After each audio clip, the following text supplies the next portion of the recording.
Hi everybody, I'm Amanda and I'm going to do my population health policy on smoking tobacco, and I'm going to focus it on medical professionals.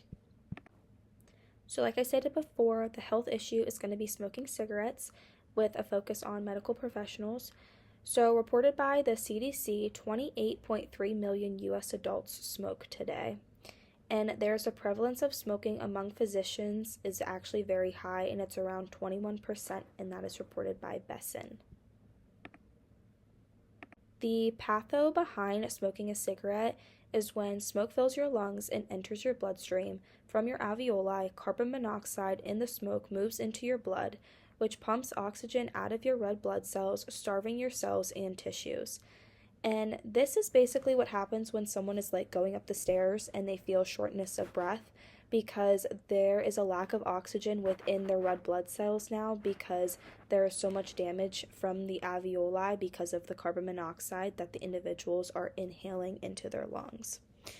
Now, the nicotine that's within cigarettes is a very addictive chemical, and this can lead to damaging blood vessels, which can cause atherosclerosis, leading to impaired blood flow that could ultimately lead to a heart attack and can also cause hypertension. The nicotine within cigarettes also can enter an individual's brain, which gives them the buzz-like feeling. Now, the impact of smoking on a person, the mortality of this, over 480,000 deaths in the U.S. each year happen from smoking cigarettes, and that was reported from the Center for Disease Control and Prevention. The morbidity of smoking cigarettes, over 16 million Americans living with smoking-related diseases, and we're going to get into some of those diseases and causes in the next few slides. Tobacco smoking is estimated to lead to the premature death of approximately 6 million people worldwide. Now, some effects of smoking on individuals' health can lead to cancer of many forms all over the body, heart and vascular disease, as I discussed before in the patho slide. Smoking tobacco can lead to atherosclerosis, which is impairing blood flow, which could ultimately lead to a heart attack, stroke, COPD, lung disease, so definitely causing some respiratory issues, type 2 diabetes, and can ultimately impair individuals' reproductive health. So here's a slide talking about the different forms of cancer all throughout the body that can occur from smoking cigarettes. Some of these individuals might not realize because they think it only is affecting maybe their lungs or maybe just the mouth, really, where they think the smoke is just getting to. But ultimately, cancer can be found in the kidney and renal area, the urinary bladder, in the pancreas, in the stomach, in the liver, in the colon, and even in the rectum. And most smoking-related deaths arise from cancer. So the population at risk that I've kind of discussed before is I wanted to focus it on medical professionals, ultimately like physicians and nurses like ourselves. So why is this population at risk? Many people might think that medical professionals should probably maybe be the lowest people at risk just because they should know about what can happen from cigarettes, and ultimately aren't we usually individuals who are promoting smoking cessation? So reasons why they are at risk: they tend to have a stressful occupation, they have abnormal work hours, not working that normal 9 to 5 and home on the weekends, their social influences, maybe while they're at work, while you're in those parking lots and everybody's waiting to go into work, the ability to afford the product. Most healthcare professionals that we discuss tend to have the socioeconomic means to afford the product, which can definitely carry on their addiction and problem with this. They might have a misperception of control. So many of these individuals may understand the process of how smoking tobacco and smoking cigarettes is a problem that can lead to so many risk factors, but sometimes they may have this misperception that they can control it because they understand what happens from it. So maybe they think they might be doing other corrective measures to help prevent them from maybe getting cancer or other health risks that were discussed before. And also they might have a lack of time for self-care. Now, it might be misunderstood that smoking tobacco or smoking cigarettes is a form of self-care, but the buzz that you can get from smoking tobacco is maybe a form of self-care that individuals look for after a long, stressful day at work. This is a way that may provide them some relaxation time, and may also help them become energized and have like that buzz-like feeling that gets them awake and ready to go into work. So here's a quote: "They also work night shifts, which is disrupting the circadian rhythm that can heighten smoking behavior." And this is from Besson. So ultimately, working those hard hours like night shifts is definitely interrupting their circadian rhythm, which is what we look for when looking at someone's like 8 hours of sleep that we need each night. So there is a high correlation between smoking and the interrupted circadian rhythm, because the internal clock is out of rhythm at night, because they're awake and they're working. They're not asleep like everyone else is when it's dark outside. So this can lead to someone being more at risk for going out for a cigarette to stay awake or alert, because again, that circadian rhythm is interrupted at this time. So why are they a danger to themselves and to others? So medical professionals definitely are at risk for themselves, because this is impacting their mental stability and ability to carry out their jobs. So if these individuals are giving care to other patients, we definitely want them to be in the right state of mind all the time while they are providing care to others. So this is definitely something that is affecting their job themselves, but it's also affecting who they're caring for. So point number 2, secondhand smoke from these individuals smoking is affecting others who aren't smoking. So over 40,000 deaths among non-smoking adults and 400 deaths in infants each year come from secondhand smoke. So as these individuals may be smoking outside of their work on appropriate areas, this smoke can carry from their clothes into the room, into the building, and other individuals who are around them or maybe in close contact with them may be getting that secondhand smoke into their lungs, even though they aren't the ones utilizing the cigarettes.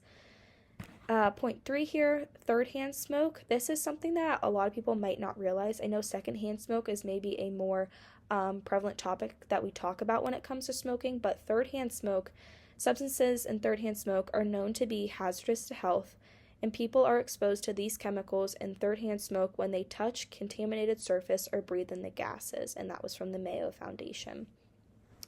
As I stated before, the smoke can get onto individuals' clothes, which then when they're walking into the hospital or a medical office and they're coming into close contact with other staff members, or importantly, other immunocompromised patients, this is getting into their lungs and into their clothes, and they're ultimately at the risk of us and what we're bringing into the facility as medical professionals.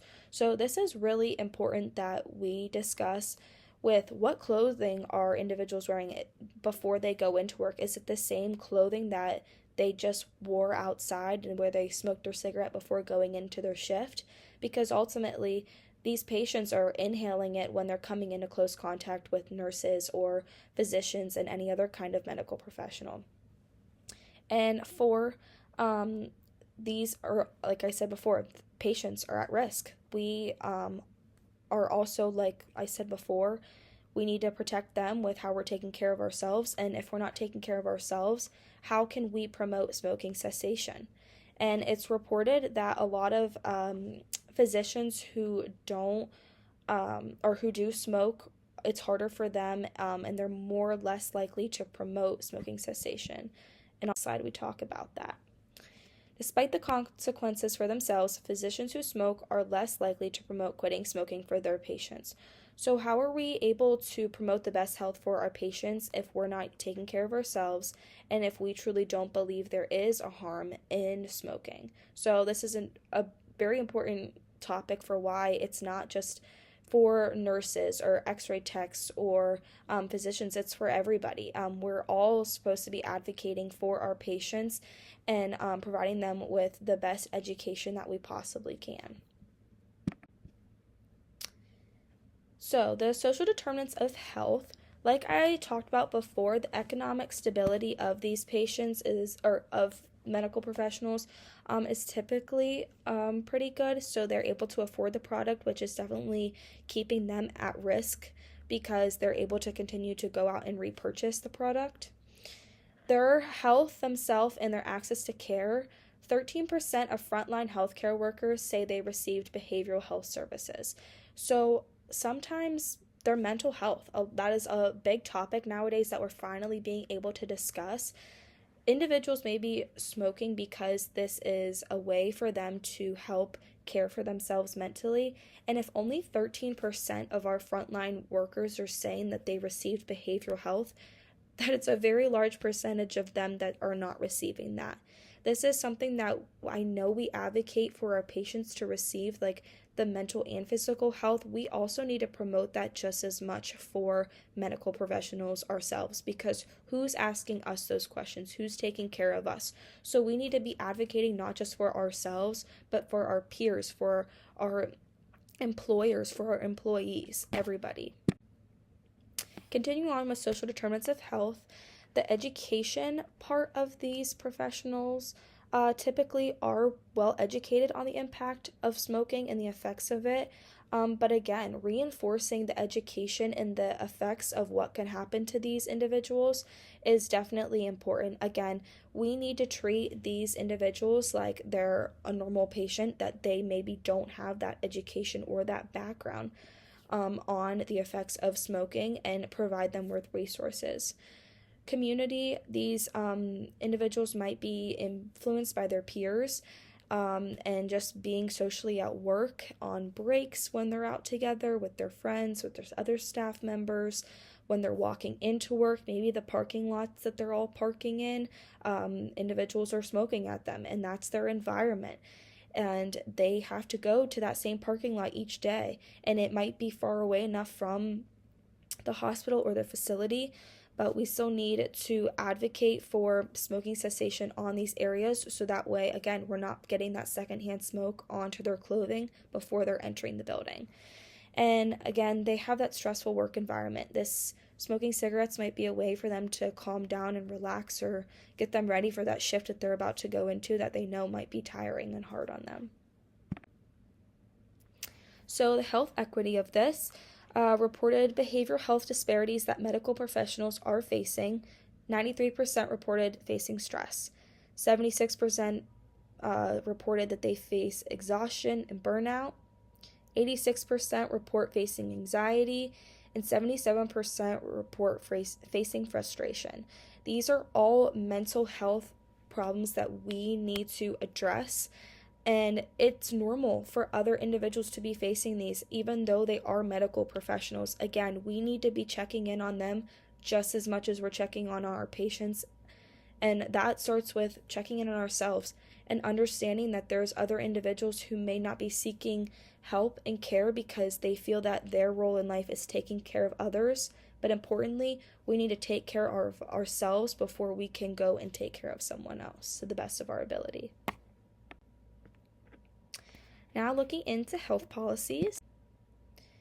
In Ohio, there is the Ohio Smoke-Free Workplace Act, and it is stated that Ohio voters approved a smoking ban in November of 2006, which prohibited smoking in public places and places of employment. As stated before, we talked about how there may be able to smoke in parking lots, but that area before we get into the building, there can't be any smoke that can enter through that door.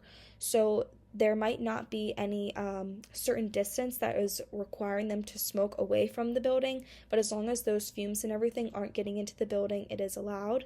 Now, violations of this policy are investigated, and it is by the Smoke-Free Workplace Program.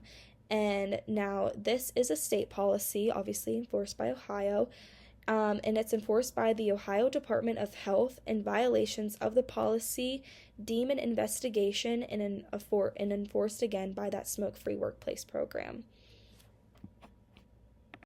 On to our next policy. This one is by the American Lung Association, and this is a national organization. And this is for the public policy agenda for the 118th Congress, and they have what is called the Clean Air Act. And this increases the funding for tobacco control programs, including prevention, education, and cessation. Now, the Clean Air Act talks about prohibiting smoking and vaping in many indoor and outdoor areas, including workplaces and public places. And this is all enforced by the majority party leadership in the House of Representatives during that year. And moving on. The American Lung Association Advocacy Program works to improve lung health and prevent lung disease. It influences public policy at the local, state, and national levels, and its influencing topics are on clean air, tobacco use, lung disease research, health equity, and public health infrastructure. So here are some gaps in the health policies that I just talked about. There is not a set distance regulation from a building's entrance that someone cannot smoke. So, like we talked about before, the environment is definitely a big issue, and medical professionals and patients may be using the same parking lots or the same areas that are walking into the buildings. And again, these patients could be immunocompromised and having other issues going on that the secondhand smoke or the third-hand smoke from these medical professionals that are entering the building can definitely impact the patients. Also, another gap in health policy, it does not prohibit outdoor smoking all the time, and the smoke residue, like I said, on the clothes and the inhaling of the secondhand smoke can definitely impact them. Now, what is the nurse's role in this? So now we're going to discuss the nurse's role in promoting smoking cessation. Again, we need to educate these patients, the medical professionals, as if they don't have any prior knowledge. This is because some of these individuals might truly not know, might not understand, or might not realize the impacts that are having on themselves. So we need to talk to them again on basic plain language, not using medical terminology in any way, and just having a normal conversation with them as if they were any other patient.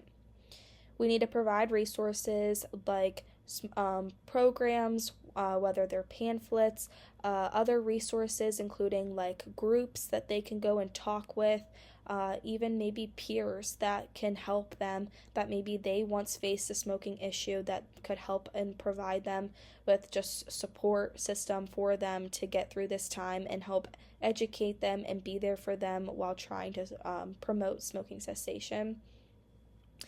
A nurse can also establish other hobbies and self-care options that would be better for the medical professional, whether that is talking about taking 10 minutes to themselves each night to just reflect on the day that they had and write in a journal, and have other ways that they can have coping mechanisms for their stressful days with these hard working hours and the stressful occupations that they may be going through, whether that's identifying maybe a therapist that they can go and talk with, or establishing just a nightly routine that they can do to care for themselves that gives them that nice feeling, a feeling of relief and relaxation, but in a better health promoting way. And lastly, just identifying maybe why the individual smokes and who's around them that may be influencing them, so that way they can promote maybe seeing other friends, being in other groups of friends that can promote better influences on ideas of activities that they can do besides smoking. So the impact of a nurse leader in this case, it would be really important to have a nurse leader when identifying peers and coworkers who may be in need, taking action when problem may be recognized. A nurse leader could get certified in Freedom from Smoking Facilitator, and this is allows them to counsel patients on quitting smoking. They can run group cessation programs, and they can advocate for smoke-free policies within their healthcare settings, and they can even get all this training and resources from the American Lung Association. This is a great way for a leader to facilitate some smoking cessation on their unit and provide helpful feedback to the rest of their staff. They can also provide support and resources for their patients, and then they need to understand the policies so they can enforce them. And as these nurse leaders are trying to just be there for their peers and employees, this is a great way for them to also just give back the knowledge and support that they have to their staff. And again, just promoting policies to everyone and trying to get other nurses on their floor to support them, support these ideas, and get behind other other physicians and other caregivers within the hospital or other medical units that can provide them with support and be there for them through this difficult time. And then here are my resources, and that is it. Thank you.